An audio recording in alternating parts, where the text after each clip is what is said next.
Welcome on into 19 on the Clock, your Tri-State High School and College Sports podcast. I'm your host, Brad Bushgar. Joining me, as always, is my co-host, Jackson McCarty. And Jackson, welcome to your seasonal depression therapy. This is meeting number 1. How are you feeling today? I know that this is going to be tough for you. It's going to get a little tougher every day. It is the mantra I'm living by here. That's fair. Because while we do obviously have basketball to fall back on, and the high school basketball season is going to be... You love your high school football season. I do love my high school football season so much. And it did come to a anticlimactic end. Anderson and St. X lost. Anderson lost to Avon 37-20. X lost to Olentangy Orange 28-14. Just tough performances. Obviously, Volmore was out for St. X, and Anderson's a young team, and Lord knows they'll be back. But just not quite the way you wanted to end it, but that's okay because we do still have a little bit of college football to talk about that'll keep me going. We've still got plenty of high school basketball and college basketball that we're going to be roped into. Honestly, we get the pleasure of starting this week's episode on the college basketball side because a holiday essentially in the Tri-State happened not too long ago. It was just the crosstown shootout, yes.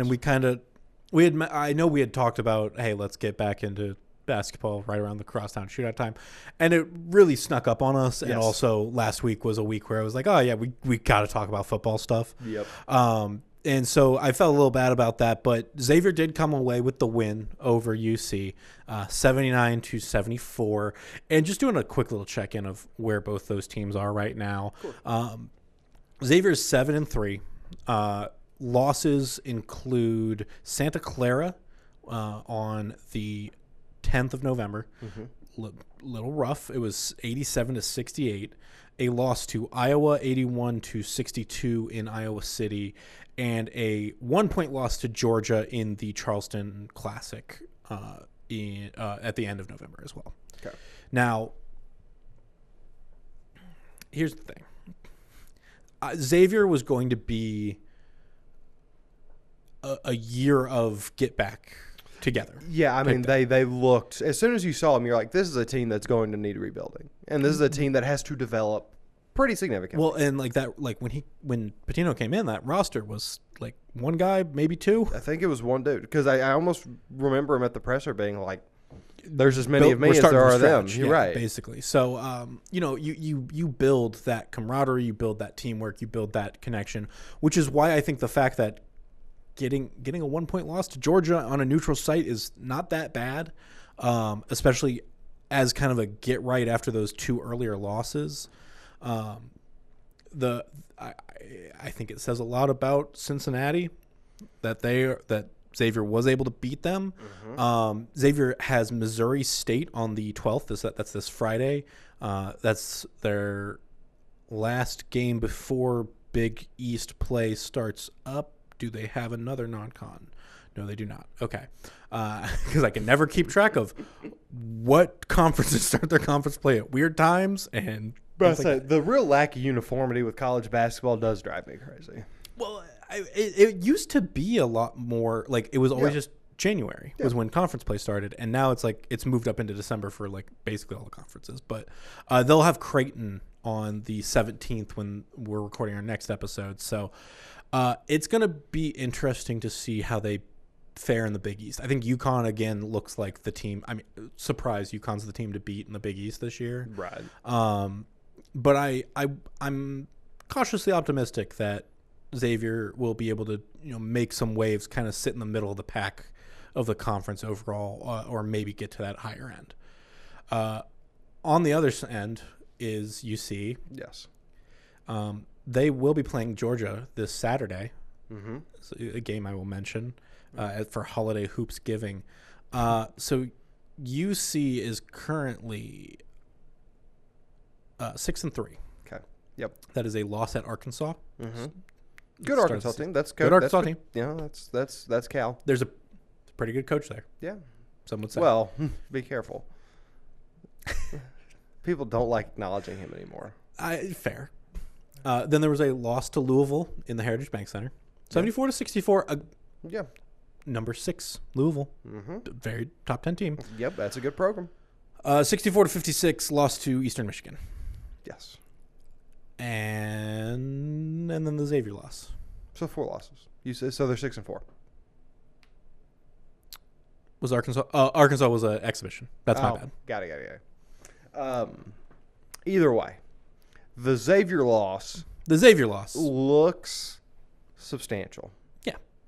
That's like, wasn't there? They said something about all of the players on Xavier's roster weren't like even in high school yet. The last time UC beat them or something weird. Well, I mean, wasn't it last year? Didn't UC win last year though? I don't think so. Am I because I thought that was our big thing. Oh, it might have been Patino making a joke about none of our students were even on campus whenever UC beat us last, and it was just because I was gonna say that makes more sense to me because I've got it. Yeah, because Cincinnati won last year 68 to 6. Because that was the other thing, it was 68 to 65, and it was it was like Xavier was on a downtrend already. But that was 5 years of Xavier wins before that. Correct. So that maybe then that's what it was. It was just Patino making a crack. Yeah, and if I'm not wrong, Wes Miller is 1-6 overall. Yeah, I mean it has to be. Or no, he's 1-4 because he started in 21. Yes. Because I always lose track of those seasons with him. So I wanted to shout out. We saw a post by the Viva La Cats pod that was from a couple weeks ago, but still kind of adds up where Wes Miller has just not been performing in games that he needs to. Yes. And I say performing like he's out on the court, but he is not leading the team to wins that. Same thing that James Franklin gets. You know what I mean? Like it's that ilk. Absolutely. He is against AP top 25s 6-21. Against the only rankings that he has a winning record against is 16-25, where it's 3-2. Okay. Against non-conference power teams 8-8. Okay. Versus top 10 teams 0-11. Against the Big 12, 17-27. Against Houston, 0-9.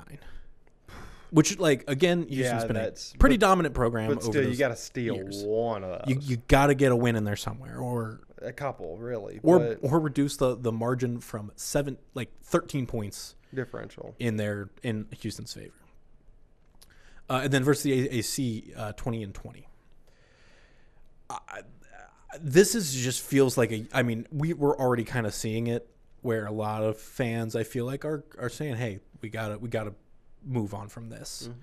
I want to put this out here to you because it comes up or because it affects the university as a whole more than just the singular program. How do you feel like it affects the long-termness of Scott Satterfield as well if they do make a move on Wes Miller?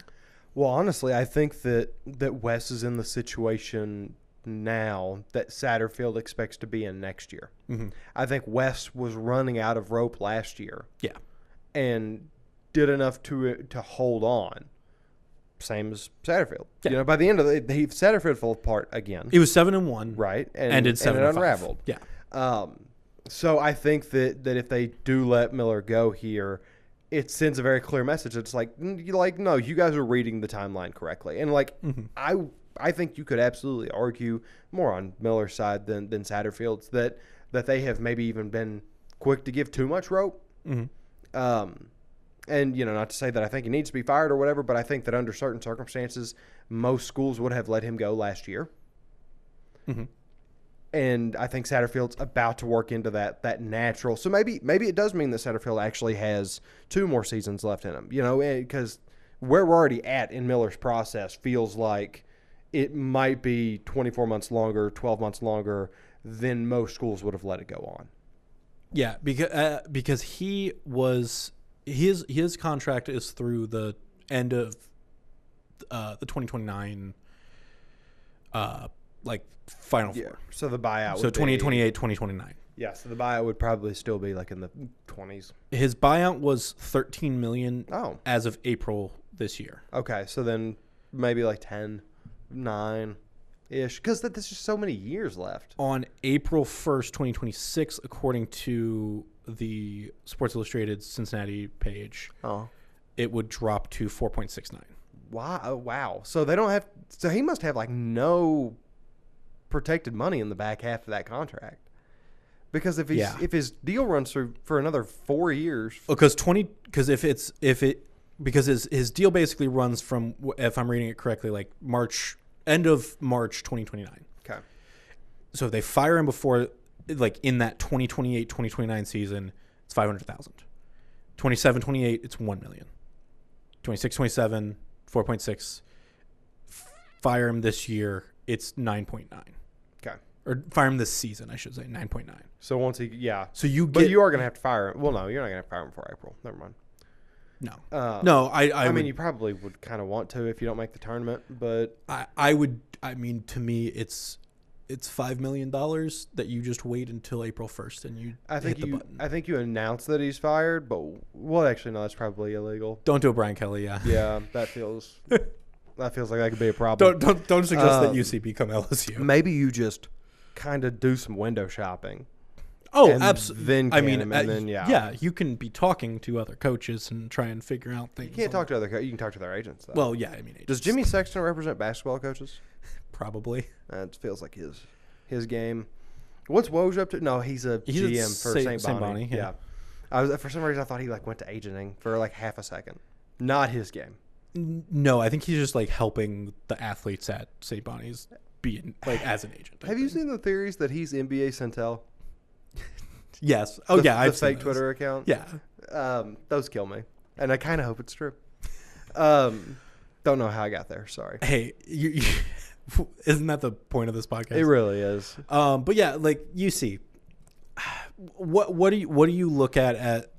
Let me say this: finishes third in the Big 12 this year. Where do you think that's enough? That's a tournament team. Probably.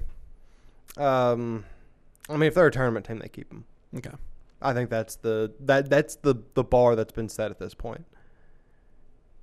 Because I'm curious of where they sit in the Ken Palm. They're 78 right now, so they're still above like Kansas State. Mm-hmm. Let me look for some other Big 12 schools in that listing. Utah is below them on Ken Palm, and that's about it.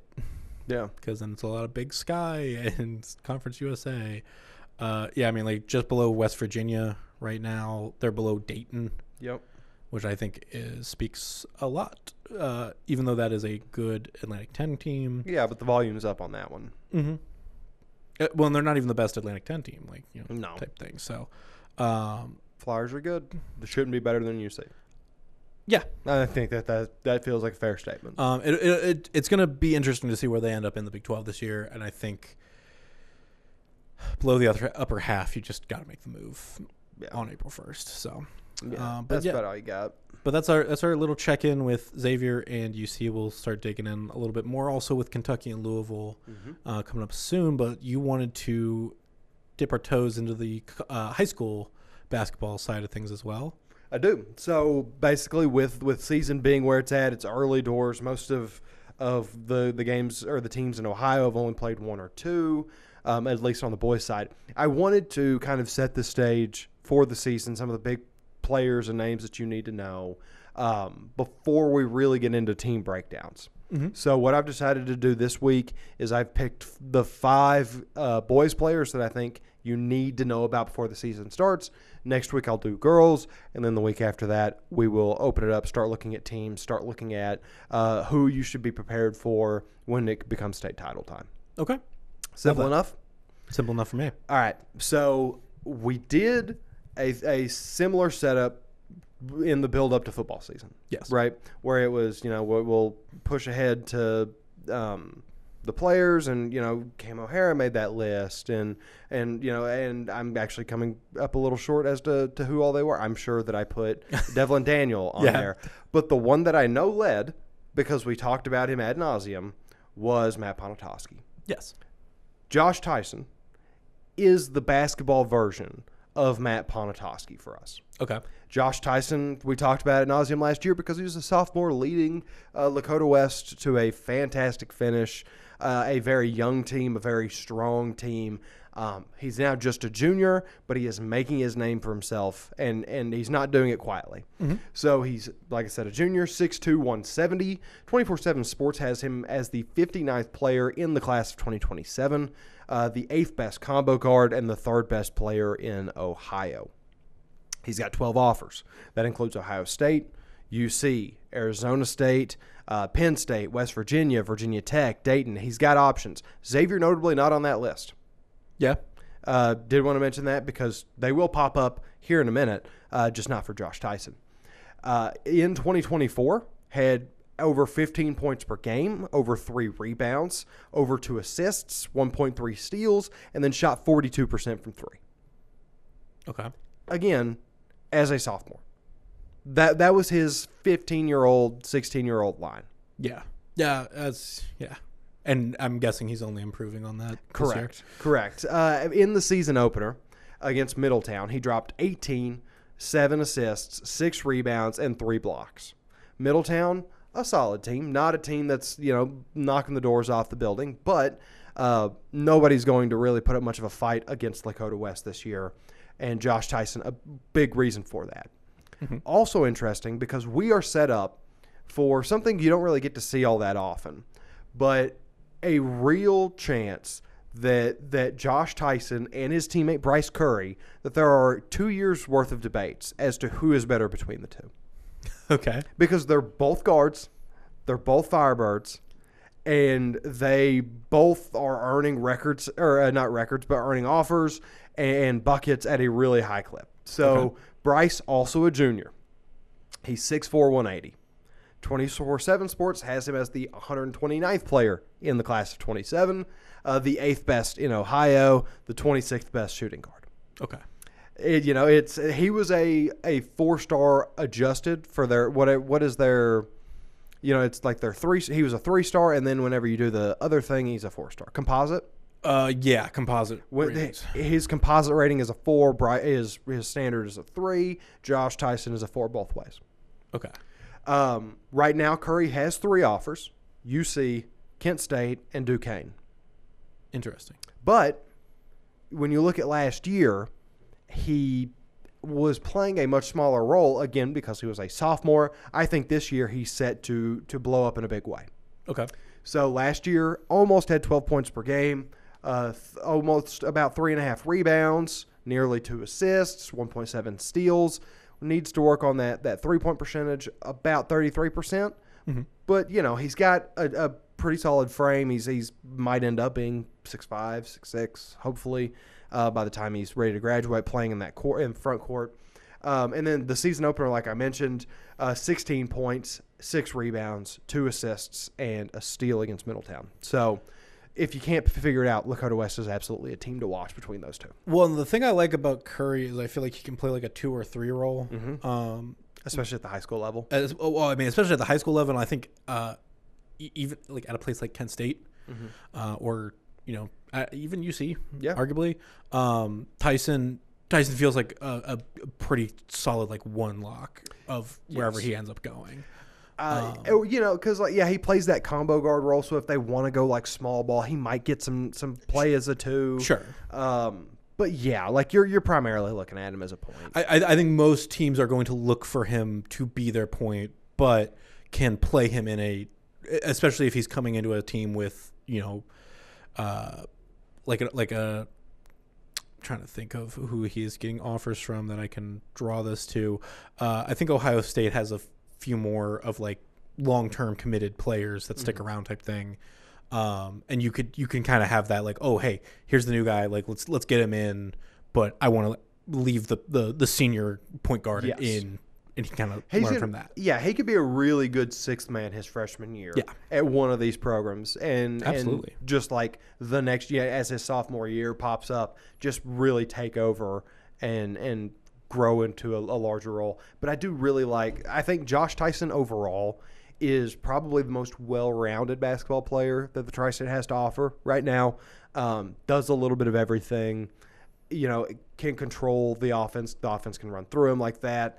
Bryce Curry, like I said, I think that his athletic profile is the best suited for growth this year. Mm-hmm. I think that he could take a really big jump. And Austin Brisky, who has been on this podcast, me and him were talking about Tyson and Curry. And he said that he thinks that Curry could finish the year with a more impressive line and a more impressive season than Tyson. Okay. So you're somebody who's been able to lay eyes on, seeing it already with Curry. I think that the foundational part of his growth, what happened with Tyson last year, where we were like, hey, this kid's taking over, could happen for Bryce this year. They're basically the Steph and Clay, literally of Cincinnati at this point. And you're right. Where I think because there's a couple of years where it was like, Clay is just not like lights out, or has those the game where he touched the ball for 5 seconds but made 50 points or whatever.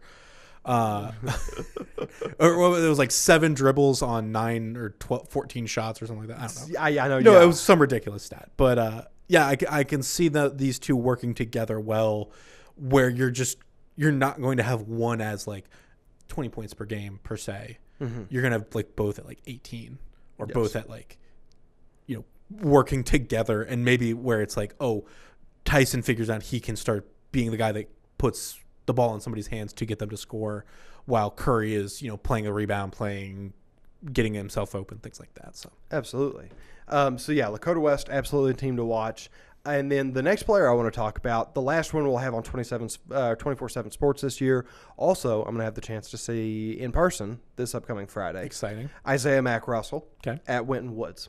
So a player that we did not get to see in the Tri-State, so I'm going to make you a full screen last year, because he was at Toledo Central Catholic. Yes. Central Catholic, yeah. Transfers down here for his junior season. He's 6'4", 180. 24/7 Sports has him as the 108th best player in the class of 27, 6th in Ohio. Also a shooting guard. He's the 19th shooting guard, whereas Bryce Curry was the 26th. So it'll be interesting to see how those two, kind of race alongside each other. He's got 15 offers already, including Arizona State, UC, Nebraska, Ohio State, Virginia, Washington. There's your Xavier offer. Michigan and Michigan State. So I think he has a handful more power conference offers than Josh Tyson does even. Yeah, I'm seeing he's a 4-star and was Division III second team All-State guard last year too. Yes. I didn't manage to find any stats on him from Toledo Central. I think I saw something quickly that said he had averaged something like 18 points per game or something to that tune. But it does appear, at least from game one, that his scoring prowess is what's going to drive his recruitment. So played Kings, dropped 28 points, 4 rebounds, 1 steal, 1 block, 2 for 5 from behind the arc. That the only game we have of him so far in the Tri-State, obviously going Friday, so that way we can see him a little bit more and get him on video. But an interesting player for certain, the newcomer of the year, so to speak, to watch at the Tri-State for sure. And I was seeing at one point he was the number 1 ranked recruit in Ohio as well, but I guess that's shifted around and things like that. Right. Well, and because that was his freshman year, I think is what it said. Oh, okay, that makes sense. So, he might have been one of 3 kids that went to a camp and, they got the star ratings, but he has managed to keep them. Yeah. And that's what's important. Yeah, staying up, still staying in that top 10 as you progress, I think is obviously huge. So, yeah. Okay. So we've got, those are our 3 in Ohio. I've got 2 in Kentucky I want to talk about. And I'll point this out too. Those are 3 that we will see next year. Yes. As well. Yes. These two are your seniors that, hey.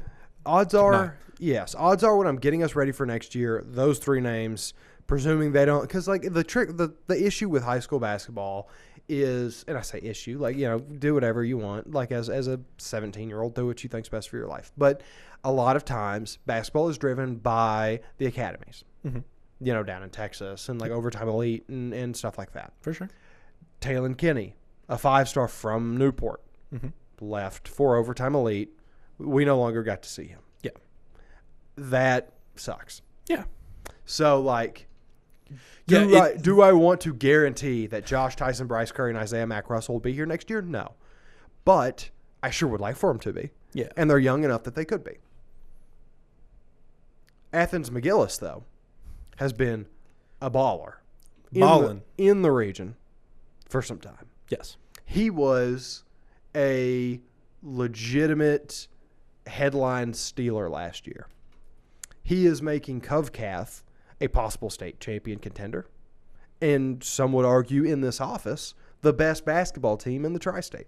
I'm not at liberty to decide that yet, and I'm not even going to say who said it. Okay. But there is somebody within this office that thinks CovCath is the best basketball team in the tri-state this year. Leave Interesting. It at that. Yes. Okay. So the senior, he's 6'0". He is committed to Nova Southeastern, who is the D2 national champion. Hold on just a second. There you go. Okay. I mean, yeah. Sorry, me and Brad are passing notes in class. He's committed to Nova Southeastern, who is the Division II national champion, which is pretty cool. Yeah. I think that, and especially because, like, if he wants to get up to the D1 level, not much better of a place to go than the reigning national champ at the D2 level. Absolutely. Well, and I've been sitting on this in my head for just a moment because I remember watching it. Matt Painter with Purdue had a really good. Surprise! I know. Listen. It's only it's stuck in my head because I was like, oh man, he did say that, and that was really like a really good thing to talk about. Yes. At some point, because he was asked about one team that they played recently, and like they have a starting lineup of all freshmen. Yes. And his whole thing was like, he was like, yeah, that's great. Like they're all freshmen, but like, so are you going to keep them? Right. And it's like that's such a key thing now where it's like, yeah, like you go into the D2 champions, and I think that says a lot where you are probably going to get cherry picked away at the next year. You're going to eventually get to this point where it's schools who can keep or are so committed on just like churning a Kentucky talent. used to be of churning talent, or you are going to be the team that can coach anybody to victory type Correct. thing. And I think it's such a fascinating. Like I think you are getting that line drawn in the sand a lot harder than you did in previous years because of how freely players can move. Yeah, schools are turning into developmentals. Yeah, and it's unfortunate. Either way, I'm not. That's not me saying that Nova Southeastern, like Athens, is going to lead the freshman. He might say they're all 4 years. Yeah. He, and that's obviously his decision to make. But No. There is certainly a launch pad there that if he continues to put up the numbers he's put up in high school at Nova Southeastern, he's going to be at the D1 level before we know it. Especially in having like that college level of conditioning and things like that. Yes. It's always just a difference maker compared to being in high school. Well, Athens McGillis in Georgia would be pretty cool because obviously they play in Athens. You get it. So what were his stats like? Oh, or OU. I forgot OU's in Athens. Duh. Yeah. That was also a bad Athens. omission. Yeah. Okay, yeah. So his stats, 24-25 last year. Yeah. He averaged 20.6 points per game, 2.4 rebounds, 32.6 from three. They don't give us assist numbers in Kentucky. Okay. Drives me insane. Yeah. So he might have had 1 million assists. Is he a guard? Yes. Okay. He said, 6'0". He has to be. That's fair. As at the collegiate level, especially. Sure. 2 games this year, averaging 27 points. Mm-hmm. Has 2.5 rebounds, 30.8 from behind the arc, 21 for 37 from the field right now. Across 2 games. Yes. Total. Okay. Yes. So it's working into form, but if you're already at 27 points per game, I know that's a lofty number to try to uphold. But, if you keep it over that 20, yeah. like 23, 24 is always one where I'm like, that's really good for a high school student. Well, and I like that he's already committed. Mm-hmm. Because, while, sure, that might take a little bit of edge out, he is still kind of, representing, and he's still got to, earn what he's got. Yeah, absolutely. Scholarships can always be rescinded. And so, he's still going to have to focus in and be – or actually, you know what? Subtract all that. It also allows him to just focus on being a CovCath player this year. Yeah. Because he's not dealing with that process. He's not trying to get offers and things like that. Exactly. Sure. So he can just be the kid that's going to go to Nova Southeastern, but right now is a Cuff-Cath Colonel. Mm-hmm. So excited to watch him, and trust me, you'll be hearing plenty about Cuff-Cath as the season progresses. Absolutely. Looking forward to it. Yeah, and then the last player I want to mention, down at Lloyd, also a senior, Anthony Blacar. Okay. He, like we set all this up, senior, 6'2", 175. On Twitter, X, he has posted about receiving offers from Murray State and Eastern Kentucky.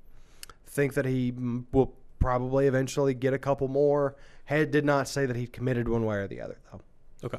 Thing I like about Blacar is even without the assist totals again, you can tell that he hustles, and he is more of an inside the arc player, which I always find really fun from guards. Mm-hmm. Just, because if you're a slasher as a point guard, that means you're actually really talented at the cup because you have to get past big dudes. Last year, he averaged 15.3 points per game, almost 60% from the field, 59.2, 46.2 from behind the arc, but that was only 26 attempts, and then 3.5 rebounds. So far this year, 24 points per game, 7.3 rebounds, 61.7% from the field in 3 games. And that includes a 28-point performance over Simon Kenton. Yes. Yeah. So he's one of the more consistent. He's a hustler. Not going to pull a lot of three-pointers, but he can make them whenever he does take them. He's just a dude. I want to read you the lead sentence from an article by Link NKY about that game as well, which was Anthony Blacar had barely left Lloyd Memorial's locker room Friday when a group of boys begged him for autographs. So he is popular player as well, and I love that. Yep.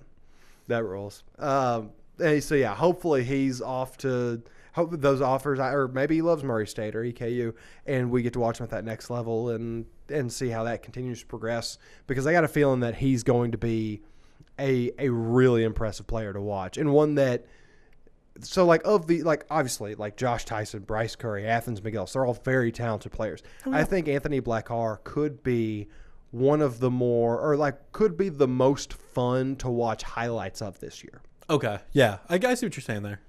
Where, the other ones are just going to get the job done. Yes. He's going to do something exciting to get the ball in the basket. Him, and then obviously I want to see Isaiah Mack Russell, because any kid that can put up 28 points and he shoots a little bit of three, I'm ready to see that. Yeah. But I think early running, if I had to pick one that's just highlight reel guy, I think I'm probably going to roll with Blacar here. Fair. Yeah. So yeah, and then we we've done our basketball talk, right? We've done our basketball talk. You did tell me that we get to do a little bit of football talk. We do. I'm gonna make you wait just a little bit longer. Ooh, okay. Because I do want to also give an update on the NCAA volleyball bracket. Okay. In a surprising twist, a majority of the matchups currently are either the 1 seed facing the 4 seed and the 2 seed facing the 3 seed, except for one. So it is. So right now, number 1 Nebraska is playing number 4 Kansas this Friday at 9:30. Texas A&M, number 3, playing number 2 Louisville at 7 p.m. on Friday in Louisville. That is a pretty fun match, I think, to get to watch. They will be in Lincoln, if I'm not mistaken, because it'll be the quarterfinals or the semifinals and the championship are in Kansas City. Okay. A reminder, if Nebraska and Louisville both win, it is going to be former head coach of Louisville, Danny Busman-Kelly, who is leading the Cornhuskers this year, rematching against her old team, who she left early on this year. In the Pittsburgh bracket, the Pittsburgh section, Pitt is against number 4 Minnesota. SMU, number 2 SMU is playing number 3 Purdue. Notably, that is a match that has happened this year. This will also be a Thursday game, these Thursday matches, 7 p.m. and 9:30 p.m. Purdue did play SMU in Lexington this year. Okay. That was a match that I was actually at because I was doing the story with Kentucky about Brooke Baltimore at the time. Yeah. So Purdue won that match then. It'll be interesting to see if it plays out the same here. That'll just be one to kind of keep an eye on. Indiana, number 4 Indiana, is playing number 1 Texas. That is a Friday game at noon. And then number 3 Wisconsin is playing number 2 Stanford Friday at 2:30. I wouldn't be surprised if it was Texas Stanford in the quarterfinals of that. It's just kind of how it goes. That makes sense. And finally, Arizona State, number 2, playing number 3 Creighton. Creighton, of course, the Big East champion this year. Arizona State has been doing a lot in the Big 12. I wouldn't be surprised if this is a Creighton upset. Okay. I think this is one that will be very close. The most surprising matchup, though, is number 1 Kentucky playing unranked Cal Poly. Yeah, that wasn't even one of the ones you picked. Correct. Cal Poly beat BYU 3-2, and then they beat USC 3-2. Good on. That was a huge. There you go. Huge run. That was the one that I wanted to mention, basically. Cinderella story. Hey, pretty impressive. Kentucky, I think, will win. Well, yeah. Nah, it has to end eventually. Yes. And that is Thursday at 3:30 for Kentucky, and Arizona State Creighton at 1 p.m. in Lexington. Yes. So yeah, that is that check-in. My prediction of because I'll say this, my bracket I filled out has Nebraska and Kentucky in the championship match against each other. Feels like it is still going to play out to that spot. There you go. So, okay. But we will still see. Feeling good. Okay. So now let's get back to what I know you love the most. So you let me indulge in my volleyball talk, course. And we'll get back to football now. So notably, bowl season has been announced. There's a bunch of bowls with some local teams. We're not going to talk about those specific bowl matchups right now because that'll be for next week. Correct. Next week you'll be able to hear us talk about Louisville Toledo in the Boca Raton Bowl, UNLV Ohio in the Frisco Bowl. Mm-hmm. Also maybe Miami and Fresno State in the Arizona Bowl. I forget how we said we timed out these things. But we will talk about all these games. We had a schedule. Yes. We'll talk about all these bowl games. We'll talk about the CFP quarterfinals because Ohio State and Indiana are both playing. Yes. Also, man, crazy how that Big Ten championship ended up. Ooh, what I hate. Brian Haynes should have gotten more head coach looks. Yeah. That dude can coach some defense. And he's like he seems like an authoritarian to the sense that like we would work in like the southern states that like kind of prefer that kind of old school type of football coach, but he's still a northern guy, so he'd be a Big Ten dude. Like he just seems like a universal like fit to me. Oh, I hate to kind of say this. I think he would be really good at Wisconsin. He would be really good at Wisconsin. That's Wisconsin's like the southern school of the north. And he's going to commit to not doing the air raid in the snow. Yeah.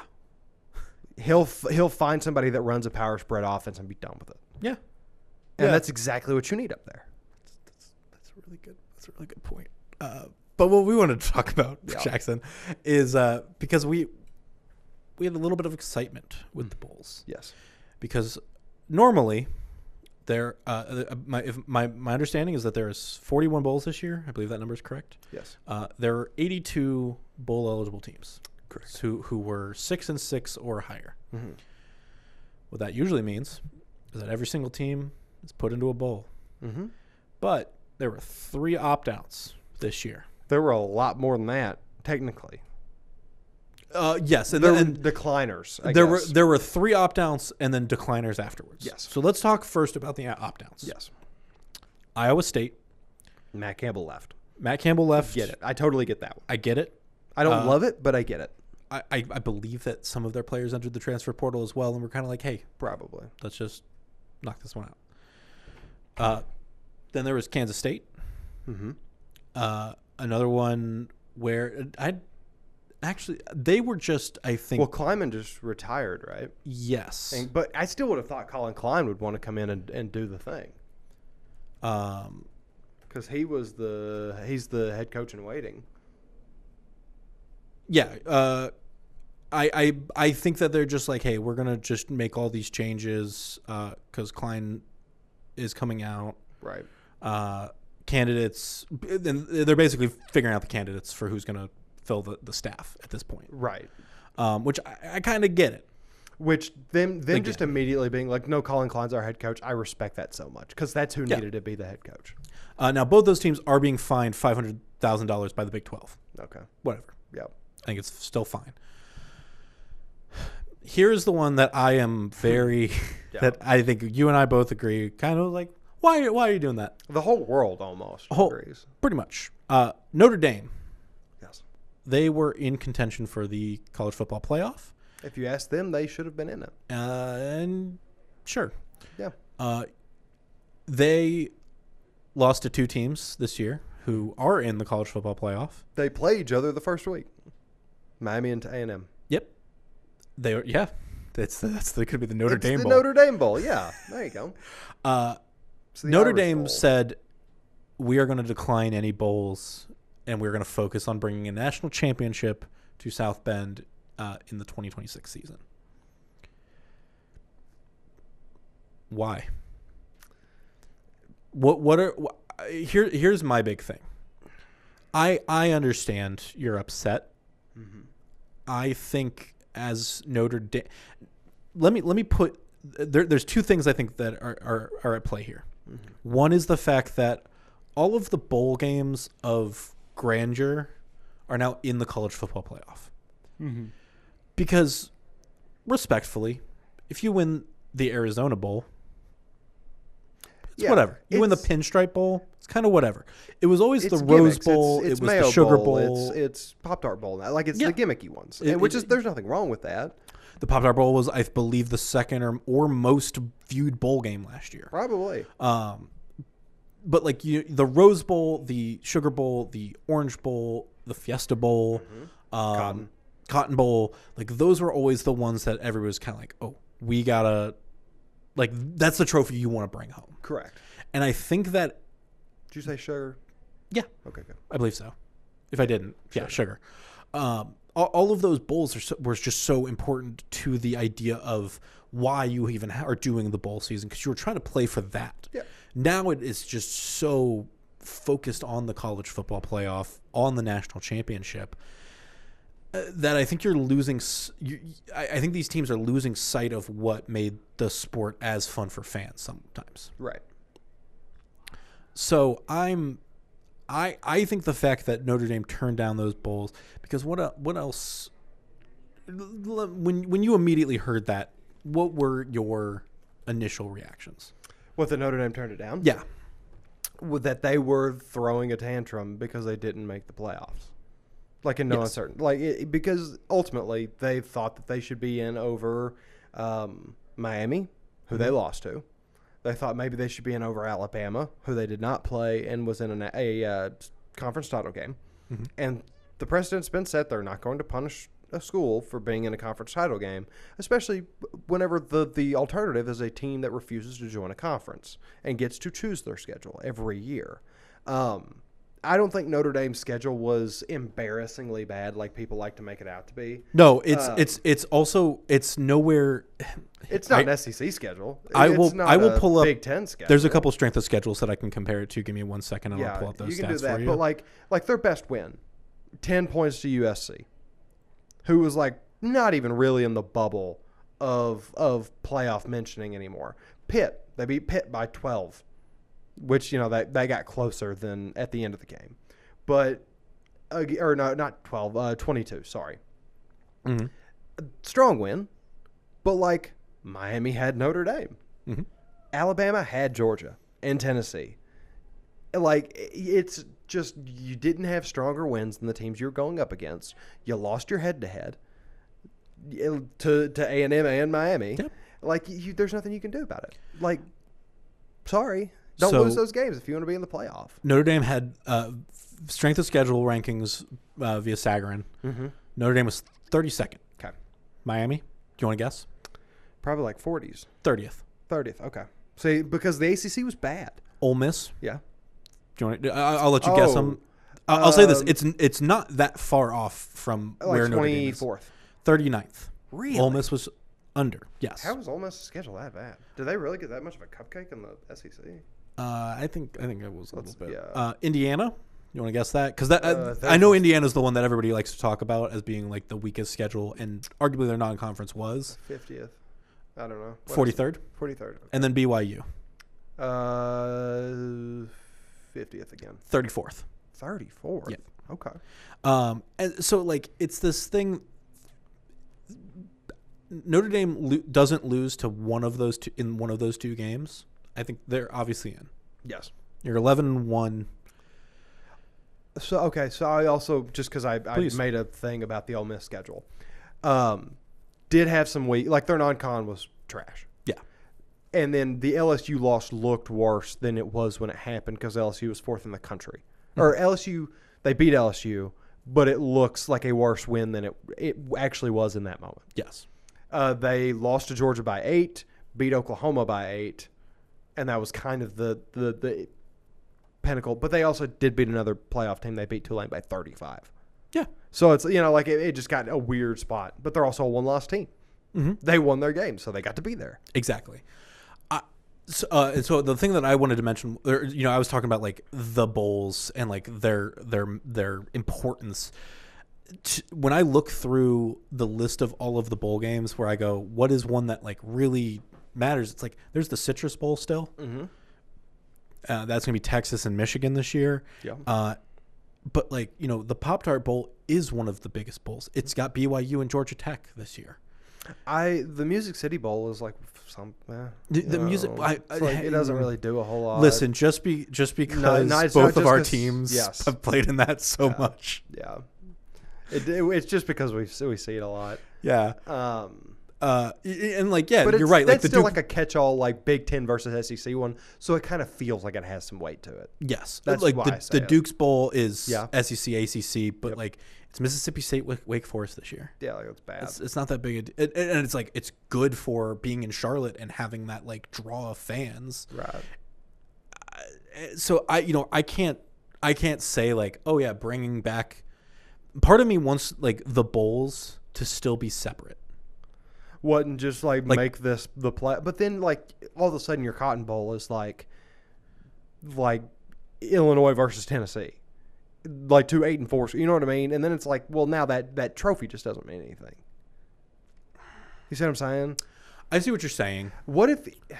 No, never mind. I was gonna say, what if you replace? Because like, it becomes a thing of it's like if you're gonna separate these bowl games, you almost have to get rid of conference championships because that game becomes like the bowl game. That's true, and actually I don't hate that. What if you dedicated like the Rose Bowl to the Big Ten title, mm-hmm. or the SEC? You know what I mean? But you take out the conference, whatever. You'd make the Big 12 be the Cotton Bowl because Right. you're playing it in Jerry World. You're gonna give Sugar Bowl probably to SEC.